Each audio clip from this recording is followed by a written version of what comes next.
Hey, what's going on, YouTube? Glad you guys were able to make it with us once again for another video. Bro, Man, we in the thank you. house, yes. And thank you guys for all your views, all the new subscribers. We thank you guys, and just continue checking in because we got great content and great dialogue. Yeah, all Getting the time. started too. So, Yeah. all right, you guys, man. This one right here, man, it affects me in different ways, but it may affect you in different ways too. So I'm gonna go ahead, I'm gonna let this clip roll. A Maryland family says that they did not see accountability today. That family packed a Prince George's County courtroom for the sentencing of a 14-year-old. When that teen was just 12 years old, police say that he shot and killed 13-year-old King Douglas. Douglas's family wore the victim's picture on their shirts to make sure everybody saw King's face at.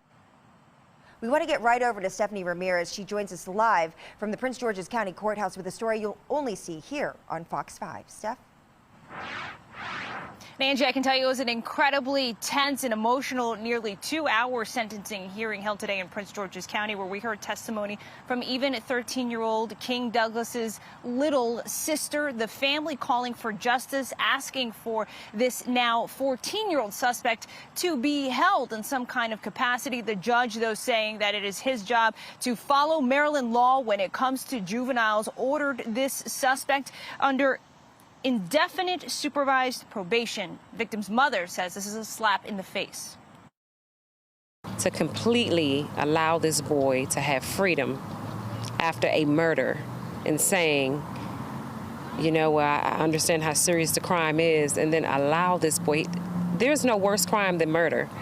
And you allowed this child to get off on a murder case that he admitted to. It's crazy to me. It's heartbreaking. It's sad. I'm worried. I'm really worried for our juveniles.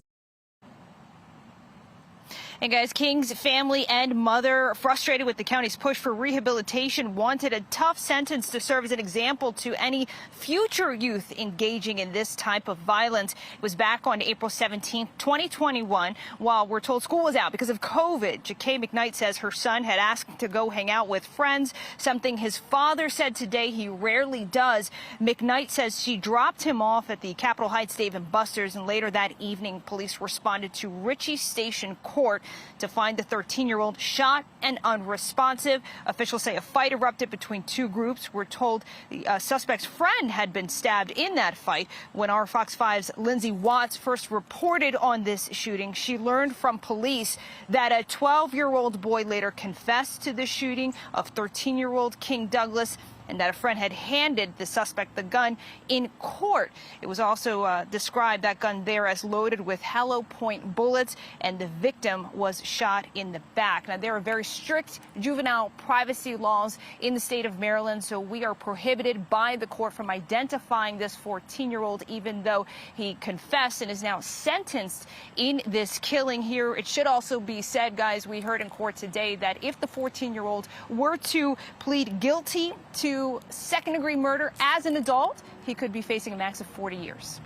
Wow, Steph, so the now 14-year-old, as you mentioned, confessed, gets to stay home at this point. What has the family of the victim said? Have they said anything?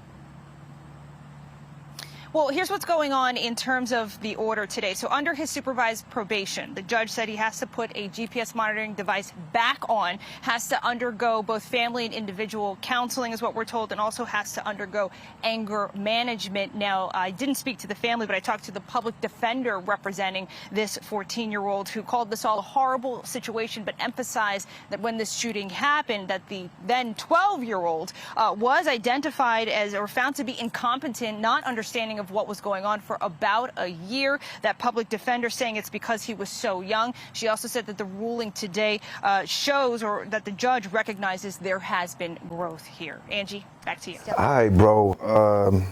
Right here, 12 years old when the crime was committed. My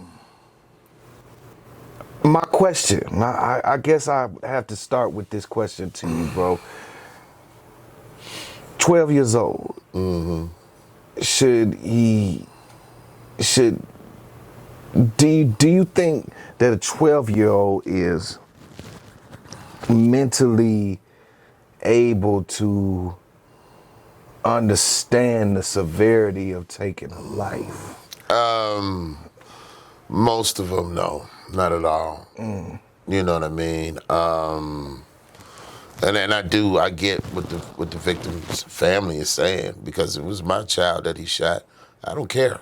12, you was old enough to pull that trigger. You should be old enough to do some time. You know, now you shouldn't be home within 2 years. I'm sorry. You know, I just think the punishment isn't as stiff as it should be for juveniles. You know, I'm just gonna keep it real out there. That's why a lot of juveniles do their biggest crimes when they're juveniles. You'll have older adults that they'll send the shorties, the juveniles, out on missions to do stuff. You know what I mean? Whether it's go be drug carriers or whatever the case is, because they know if they get caught, they get a slap on the wrist. Yeah. You know what I'm saying? But you're talking about murder here. Yeah. You know, and even though yes, he's a child, but it still should be a stiffer penalty for him.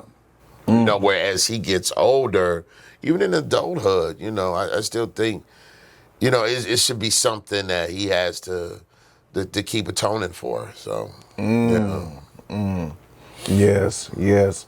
Which leads me to my next thing is the simple fact of the matter that we did a story on the Purge Bill, the Safety Act. Now, this is a perfect example of that right there, where it's a double-edged sword for the family of the victim, and then for the perpetrator themselves and their family. They like, oh, this is great, because I get to have my son back home. And maybe we can work this out. Maybe we can get his mind right, So they able to work with him on that. Right. And they able to have that chance to. On the other hand, for the victim's family, it's like, I didn't get any justice. Right. Our kid can't come home. Right. Our kid gone. Forever. Now that's that double-edged sword right there. Now I'm wondering, I can only speak so far on this topic. I'm not sure how I really feel about this, because on one end it's a child, right? But then I got to think in terms of if I was the victim, right? Well, let me ask you a question. What would you think if the child's parents served the time for the child? Ooh, now, man, that's hard, because when I was young, I did stupid things, and I don't believe that my mother should have had to pay for the things that I did. You know what I'm saying? Right, but then if you knew that was a possibility, do you think you would have did it? Knowing that your mom could go to jail for you? Nah, I'm gonna be honest with you. I was a bit selfish when I was a child, man. You know what I'm saying? I didn't really think about, I just wanted to have fun. So, you know what I mean? I did a lot of things that she told me not to do, and of course now, if I had the mind that I have now back then, I wouldn't do those things. But I just, to be honest, a part of me just didn't care when I was a child. When you're a child, you tend to care less about consequences. You don't start caring about consequences until you get older and you got things to lose. Well, I know if I love my mama, I know if I get caught doing this where she gets to serve that time for me, I wouldn't do it, because I love my mama too much to take the risk. That's just me. So. I mean, I understand, and I would say that, but what I'm saying is that you ain't never gonna slip up. Well, I'm not saying not slipping up. I mean, but I'm just talking about certain type of slip ups, like that. Like this little boy took a life. Okay? Took a life. Now, yeah, that right there. I'm not talking about stealing a candy bar from the local grocery store. You know what I mean? So let's just kind of keep it to severe crimes. You know what I'm saying? You got kids out here stealing cars, you know what I mean? And they're killing people with these cars that they're stealing and stuff. Where are the parents at? I know the parents can't be there 24/7, fine. Right. But I mean, right. and I'm not saying, that it would apply to everybody, because I don't think, we've been in situations, we were in a situation where we were raised right. You know what I Yeah. mean? Yeah. But our mom, we come from a single family home. Yeah. Single parent home. Yeah. So it was just a mom, just our mom or whatever. But she had to work and stuff. We had to grow up quicker. You know what I'm Right. saying? Because she couldn't be there all the time. Right. You know what I mean? So she going to work, and we go out here and do some dumb stuff. Yeah. And then they rest her at her job. Is that fair? That shit ain't fair. I don't believe that. I Right. mean, It's another double-edged sword. Yeah. yeah. Do you hold parents accountable? You guys Right. can leave that in the comment section. Yeah, that'd be what you something think good. about that. Yeah. But at the same time, bro, I don't think that you should be held liable for something your child did. You know what I'm saying?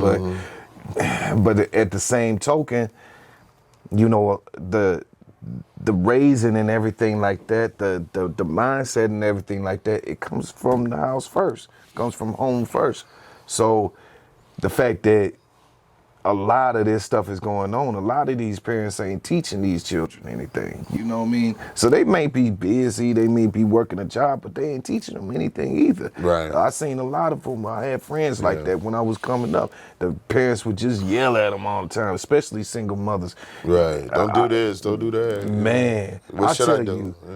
our mama didn't play that shit. No.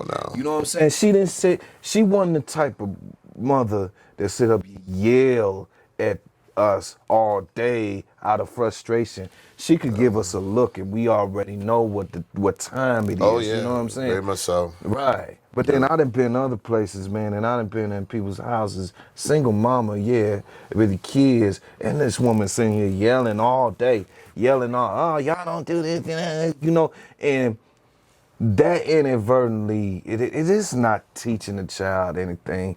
It's just raising them up to be messed up here. Yeah, then you got the parents, you have some parents out here that don't need to be parents, and they ignorant they self. I've seen parents recently sit up there and smoke blunts with the kids. Come on, man.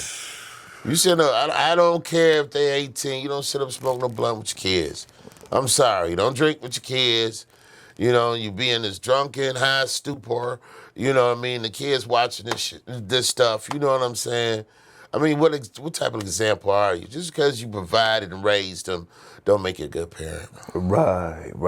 And that's real deal Holyfield right there, bro. Yeah, I feel you on that, bro. so- I really do. You know what I mean? I think that in a lot of cases, this right here, it could be considered the parent could be held accountable. And I think actually they do have some laws where the parent can be held accountable. Oh yeah, especially like with property damage or something, and let's say they seek a restitution Yeah. or whatever for that. That goes to parents. The bill goes to parents, not the kids. You know what I mean? So, Right, yeah. right. No, you are right. You are right. Now, I guess how would you feel about that? Same question that you asked me.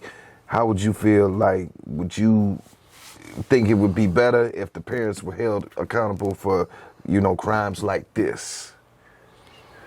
Well, I don't know. I just really don't have an opinion about that, because everybody ain't the same and every situation ain't the same. So, I'm just throwing ideas out there that doesn't necessarily mean I'm pro that idea. You know what I mean?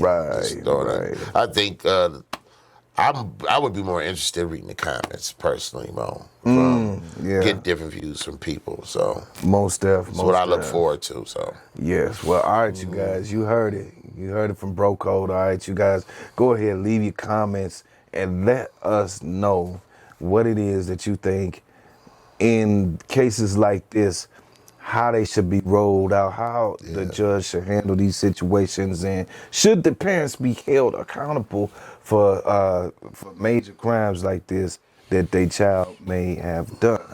All right, you guys. So if you haven't already, hit that subscribe button, hit that notification bell so you can be notified when we come out with new videos. And remember to smash that like button. Smash that like button, you guys. All right. See you guys to the next video. Peace. Bro code.